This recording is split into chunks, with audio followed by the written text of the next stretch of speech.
Hello viewers, my name is Catherine Kakwezi, a teacher from Namugongo Secondary and Vocational School. So today I'm going to be taking the A-level students, specifically Senior 5, through Literature Paper 1. And we know that Literature Paper 1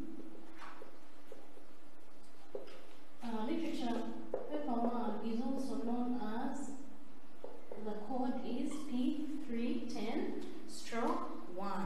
So specifically today I am going to take you through a very interesting topic, which is imagery.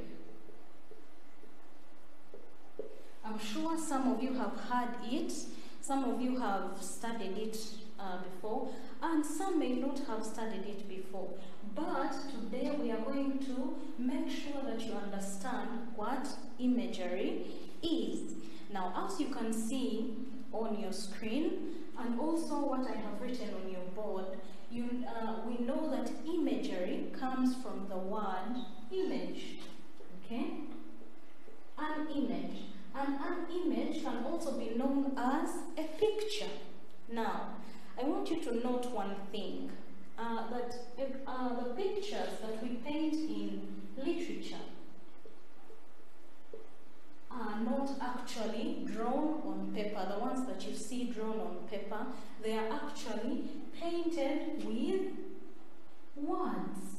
How are you going to use words such that you can paint a picture for your audience to see? How are you going to use words? How are you going to choose your words? How are you going to write your poem? How are you going to write your prose piece in order to create a picture, in order to create an image, in order to draw an image for the person that is listening or for the person that is reading whatever you have written? Ladies and gentlemen, when it comes to prose and poetry, now, I want you to note one thing, that imagery can only be seen in poetry, okay? So we are going to put our emphasis on imagery in poetry. That is why you can see it written on the screen just before you, imagery in poetry. Despite this paper being called prose and poetry, this imagery only concerns itself with poetry. I hope they are together, and I am going to explain why. Now, why does it concern itself with poetry? It is because imagery appeals to our five senses. Now, we cannot find imagery in prose for one specific reason, because while we have imagery in poetry, in prose, all the passages that we read in our everyday class, for example, in our English in O-level, it can be either prose or passages. Now, what is called imagery in prose is what is called vivid description. What we know as imagery in prose is vivid description. So we are not going to find imagery in prose or the passages. We are simply going to find it in poetry. So it is imagery in poetry and it is vivid description in prose passages or prose pieces, the ones that we shall also be looking at in our lessons as far as Literature Paper 1 is concerned. Now, one thing you have to note about imagery, it is very interesting. I have even mentioned it already. Now, imagery appeals to our five senses, or even more, okay? So you know that we have five senses. We have the sense of sight, that we use our eyes to see, okay? We have the sense of touch. We can feel that with our skins. When we touch textures, we are experiencing the sense of touch. We have the sense of hearing. So when you hear a sound, when a sound is made, that is a sense, that is your ears doing the work, okay? When you taste something, okay, that is your sense of taste, okay? So we have looked at the sense of sight, okay, the sense of hearing, the sense of taste, the sense of touch, okay, the sense of smell. When you can tell a bad odor, okay, you can tell a good fragrance. So that is the sense of smell. However, we are going to add something else, and these words are not as they appear in the paper that we are looking at right now. We are going to look at the specific terms that we use for these senses. I hope we are together. So on your screen there is an example, okay? Remember I told you that we paint pictures with our words. I hope we are together. We use figures of speech. We choose words, which is also called diction. I'm sure this is not the first time you're hearing what diction is.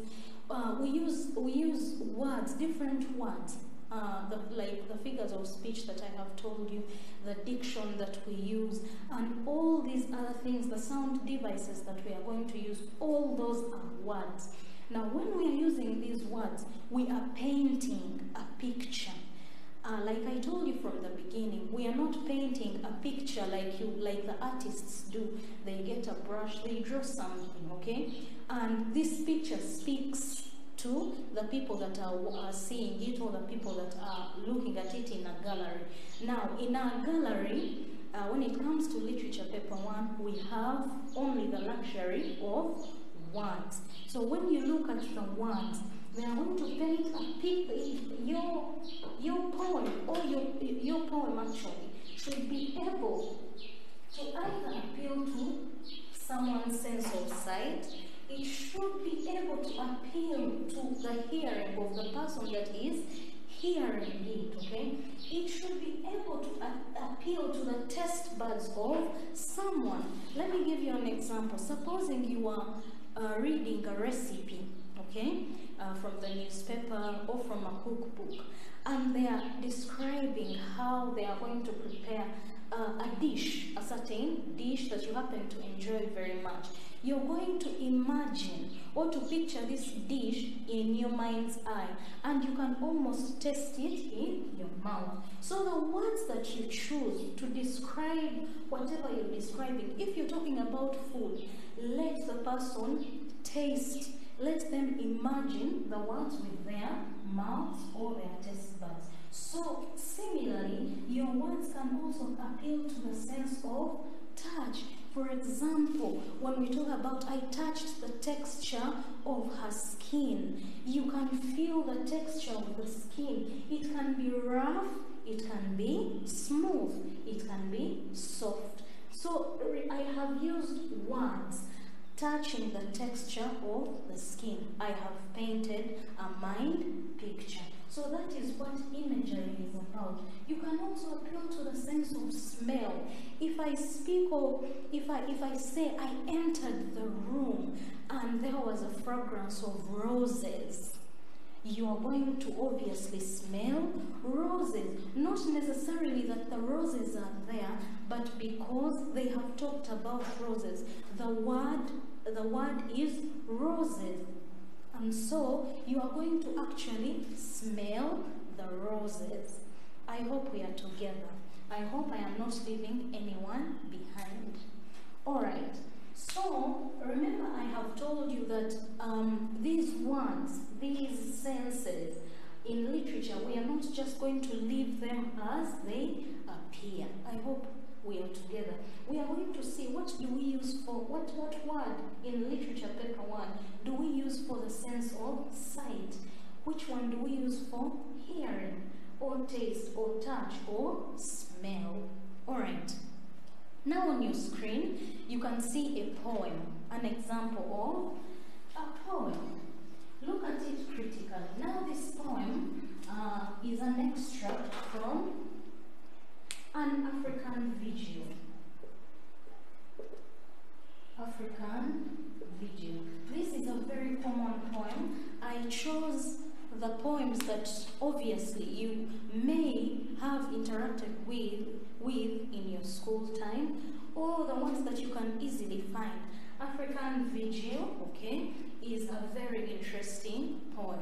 So I chose one of the stanzas that can actually help us paint a particular image.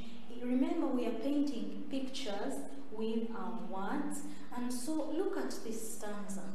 I stand and wait. First appears the top of her pot. You can see the top of the pot coming up, maybe from a valley or something. Then bare brown shoulders, a slender neck. You can see these images in your mind.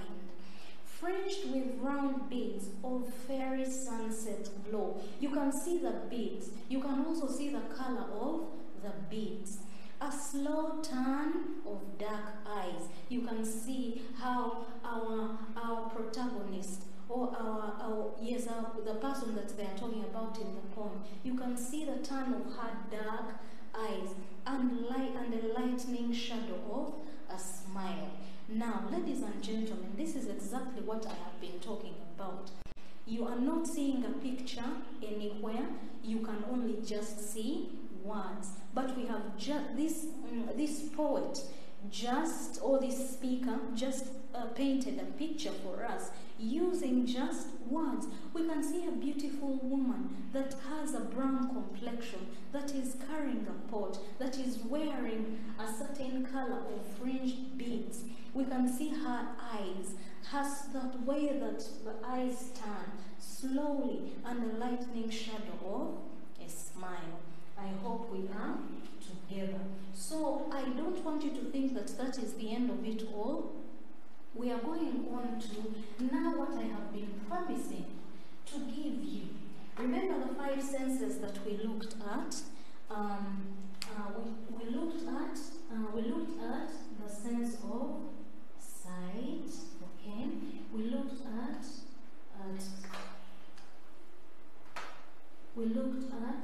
hearing, okay? We looked at taste, okay? We looked at smell. We looked at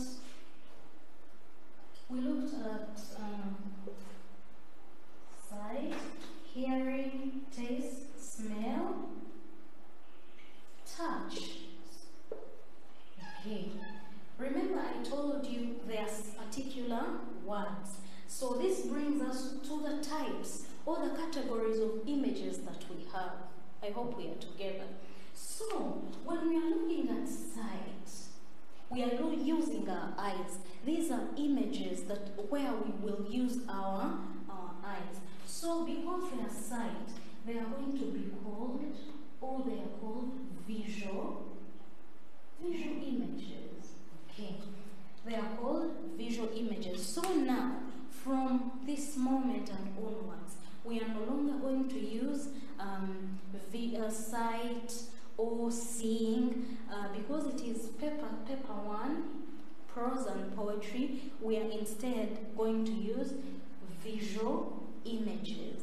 Now, visual images are those that appeal to our sense of sight, the ones that we can actually see. When the words have been written down, when the words have been spoken, you can imagine yourself looking at a picture that has been taken, or looking at a certain character, okay, or looking at a certain speaker, or a speaker in a poem. Remember, please, that imagery is an aspect of poetry. When it comes to prose, it is vivid description. All right, so visual images are those that appeal to our sense of sight. Look at the examples on your screen. For instance, her eyes. Now, I have chosen these examples from a number of poems. I am just going to mention them so that when you're going back to your self-study, you can look for them and then try to read. I have just chosen lines bits and pieces from these poems. So when you go back to your self-study about what we have just discussed, you can actually look at these poems and they will make much more sense to you. I have chosen a few lines from I Love You, My Gentle One by Ralph Bitamazire. I have chosen some lines from African Vigil, okay? I have chosen a few lines from An African Thunderstorm by David Rubadiri. I have also chosen some lines from I Met a Thief by Austin Bokenya. So please note those down such that when you go back to do your own reading, search for those poems and try to look out for the images that you can see. All right, look at those examples. For instance, her eyes. Now this one was got from I Love You, My Gentle One by Ralph Bitamazire. Her eyes, a pair of brown black beans floating in milk. Okay, that description has just painted a visual picture of her eyes. What do they look like? They actually look like a pair of brown black beans floating in milk. So you can actually picture how beautiful and how gorgeous her eyes are, whoever they are speaking about. Look at the second example. I gazed. Her hair was like the wool of a mountain sheep. Try to imagine what a mountain sheep looks like. Try to imagine how soft this wool is. And so you can just imagine the kind of how the hair was probably falling on her back, okay? And how beautiful this hair looks. So all those are visual pictures, visual images that are being painted with words. Please note, I'm not going to tire of saying this. This is poetry, okay? Not prose, not passages. Then the third example, you will see that it has been drawn from still African Vigil. Evening drapes gold on distant hills. See how beautiful that description is. It is also a visual image. Evening drapes gold on distant hills. So you can picture a very beautiful sunset. It is an attractive, a sunset that is to die for, something that is very beautiful, very sublime. So when someone, remember, words are you have to be armed with the right vocabulary so that you can have the right words to bring out the image that you want, okay? So look at how this poet has written this line, evening drapes gold on distant hills. So he is simply describing a beautiful sunset on a particular evening. I hope we are together. All right, moving forward, you can see the second image, okay? You can see the second image. It is called auditory.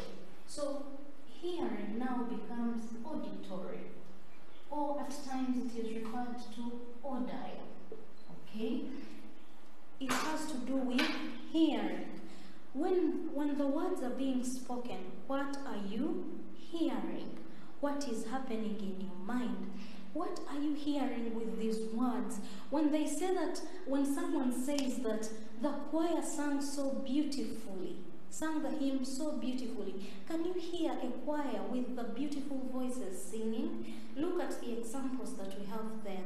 The wind whistled by as trees bend to let it pass. When you hear the wind whistling, what does it sound like? What does the wind sound like when it is whistling? You can actually picture it could be a stormy setting, a stormy environment. For example, this line is got from An African Thunderstorm, okay? So the wind whistles by as trees bend to let it pass is a good example of an auditory image appealing to our sense of hearing, okay? Then going forward in the next example, screams of delighted children toss and turn, okay? The screams of delighted children. You have experienced the storm before, so you can hear the screams. Alright, so ladies and gentlemen, we are going to end it there for now, but please study what we have just looked at. I remain Catherine Kakwezi, a teacher of Namugongo Secondary and Vocational School. We shall begin from there next time. Goodbye.